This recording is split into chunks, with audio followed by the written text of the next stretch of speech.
গোপন সংবাদ ও আন্তঃসংস্থা তথ্য উপাত্ত বিশ্লেষণের উপর ভিত্তি করে এই বড় ধরনের আইনগত পদক্ষেপ গ্রহণ করা হয়েছে। মূলত যেসব বাণিজ্যিকভাবে পরিচালিত চক্র মিডওয়াইফ, ডুলা বা সুস্থতা সেবাদানকারী প্রতিষ্ঠানের আড়ালে ভুয়া ভিসা, কোচিং, আবাসন ব্যবস্থা এবং জাল চিকিৎসা সংক্রান্ত কাগজপত্র তৈরি করে দিত, তাদের চিহ্নিত করে নেটওয়ার্ক গুড়িয়ে দেওয়াই এই টাস্ক ফোর্সের প্রধান লক্ষ্য। মার্কিন প্রশাসনের স্পষ্ট বার্তা, পর্যটন B1, B2 ভিসার আবেদনে বা সীমান্ত কর্মকর্তাদের কাছে ইচ্ছাকৃতভাবে সত্য গোপন করলে সংশ্লিষ্টদের যুক্তরাষ্ট্রে প্রবেশের ক্ষেত্রে স্থায়ী নিষেধাজ্ঞা জারির মতো কঠোর শাস্তির মুখোমুখি হতে হবে।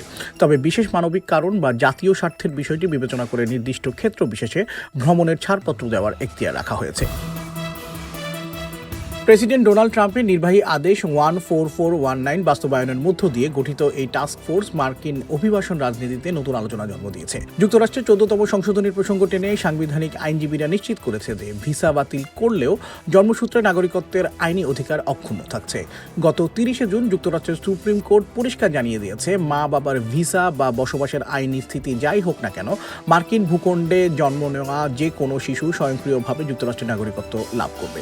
ফলে এই প্রশাসনিক ব্যবস্থার মূল উদ্দেশ্য হল জালিয়াতি রোধ ও সীমান্তে প্রবেশ নিয়ন্ত্রণ করা, যা নাগরিকত্বের সংবিধিবদ্ধ অধিকারে কোনো আঘাত হানবে না। সীমান্ত নিরাপত্তা এবং নিয়মকানুন বজায় রাখা সরকারের দায়িত্ব, তা সত্য, কিন্তু আমাদের মনে রাখা দরকার এই ধরনের কঠোর অভিযানের ফলে যেন কোনো প্রকৃত ও মানবিক সাহায্য প্রার্থী বা নিরাপরাধ পরিবার অপ্রয়োজনীয় ভোগান্তির শিকার না হয়। অভিবাসন নীতির প্রয়োগ সবসময় মানবিক সংবেদনশীলতার সাথে হওয়া উচিত। বিশাল এই ভিসা বাতিলের ঘটনায় বিশ্বজুড়ে আন্তর্জাতিক যাত্রী ও পর্যটকদের মধ্যে এক ধরনের সচেতনতা তৈরি হয়েছে।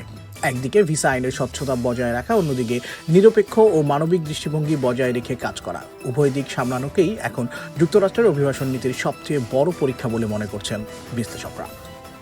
সায়েম শুভ, ATV USA, নিউ ইয়র্ক।